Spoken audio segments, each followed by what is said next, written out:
Hey guys, my name is Steve and this is Wilmer Woodworks, and today we have new gear. So Wondermaker ZR reached out to this company and they were kind enough to send me the sample. So they send this to me free of charge. I don't know really what's in this box. So we're gonna go through, we're gonna unbox this, I'm gonna assemble it. We're gonna do a couple of test prints, then we're gonna talk about it and see how this can improve your shop. So right off the bat, I do like the way that this was packaged. It's got the heavy cardboard corners, got no skimping on the foam. It is a bigger unit than some of the other units that are out there, like the Bamboo Labs and things like that. They do sell an optional enclosure in case you're going to be printing ABS or something that is temperature sensitive. Let's see, everything is nice and neatly tucked away in here. Unlike my other 3D printers, it looks like everything is pretty much assembled. Let's see what we've got here. So we've got a couple colors to start. I do have my own rolls of filament, so we may not use those test rolls. Spatula, cutting tool, glue sticks for base plate, white grease, nozzle wiper. I don't know if these are extra parts. Filament separator. All right, got our power cord. This must be our separator. Display screen and another separator arm. I'm not sure. I love how they tell you how to unbox it in the instructions that you have to unbox to get the instructions for. Okay, so they want me to cut this cable tie. Let's move the tool head slowly. Yep, we removed that foam, that's all gone. And they even have these little arrows on the actual unit for where you need to remove the screws. Very helpful. I was pretty sure that that's what it needed, but that just confirms it. So I'm sure that that's so this unit doesn't shift around in transit.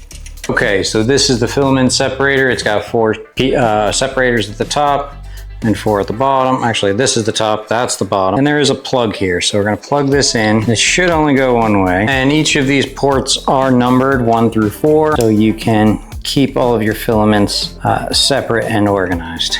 Tighten that screw up. Don't need to over tighten it. We're just cinching it down. Perfect. And it looks like, so they have 2 pins here as reference points for top and bottom. And this way we can make sure that this round tube doesn't spin while we tighten. Pretty smart design. We use our 2.5 Allen key, cinch that up and lock that in place. And now we'll just continue the same on the other side. Now there is a cord in the way on this side, just make sure we push that out of the way. Okay, so that's set on each side. Here is our module. And again, they have 2 reference pins on the outsides that will just fit right onto this base. And again, we don't want to over tighten, just enough where it secures it. We're going to push this in until that white line is underneath. Perfect. This says number 1. We push that in. Got number 1. 1 and 3. Okay, yeah, we want these to be just as straight as we can get those. This isn't going to move. And then we'll just do 2 and 2 and 4 and 4. And it looks like they've already got a connector on here. All right, and there's really only one way for this to go together. This goes through here. Okay, that's on there. Let's see what's next. All right, now we'll just plug this unit in and power it up.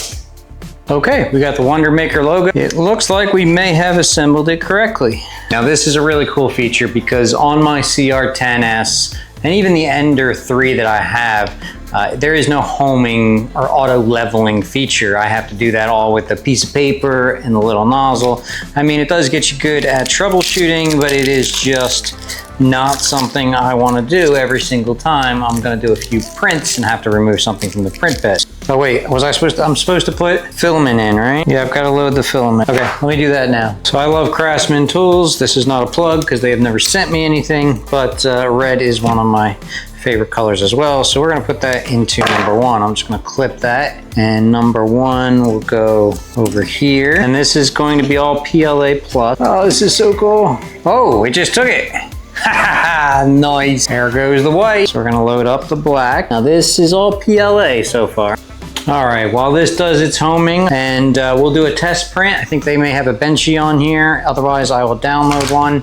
We'll get this rolling with 3 of the colors because I only have 3 colors. So we'll try to do a 3-color benchy, and it shouldn't take too long. I'll show you the results when we're done.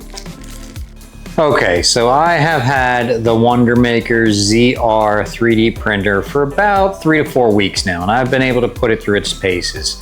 I've got about 88 hours, 89 hours of print time on it, and I've been able to print all of these items. So of course we've got our dragons, we've got our little fidgets, I've got our default benchy. I tried doing some earrings, a little hear no evil, see no evil, speak no evil, some way like that. And all that is fun. And if that's what you want to do, this machine is capable of doing it. And it's capable of doing it without hardly any setup.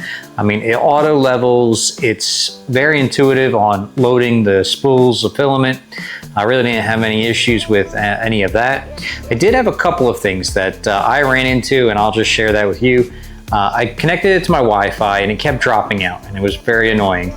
And it turned out I was connecting to the 5G Wi-Fi instead of my 2.4G Wi-Fi that I have all my smart lights and switches and everything like that on. It's a more stable connection, and once I connected to that, I had no further issues with the Wi-Fi connection. If you're looking to get into 3D printing and you want something where you don't have to fuss with the machine as much, you don't have to tinker, this is the machine for you.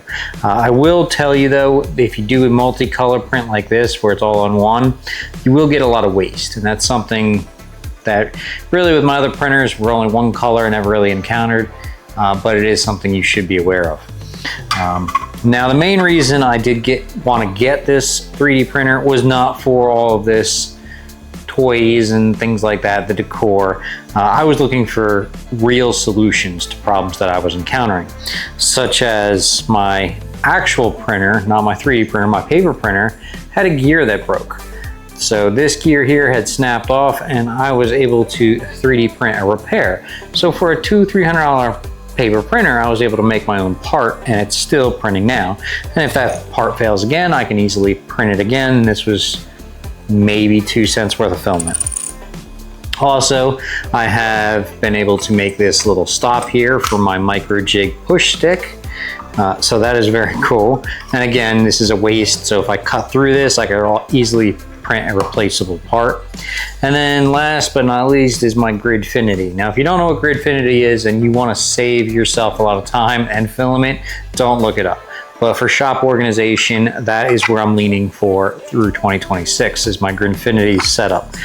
So I want to really make a lot of these storage bins for all my screws, nuts, washers, and things like that. And then this is how the old machine had, with all these lines that you can see. And then this is the new machine. It's just smooth.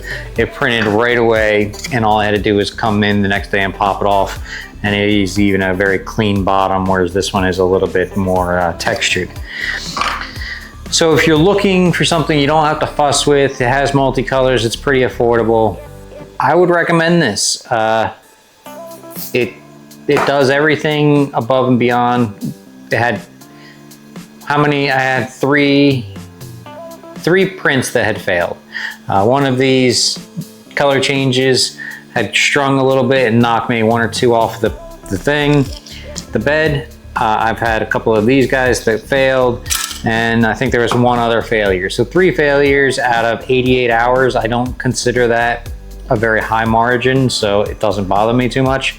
But compared to everything that I was able to just get straight off of the machine with no issue. The only problem is going to be buying all the filament and making sure the machine is fed.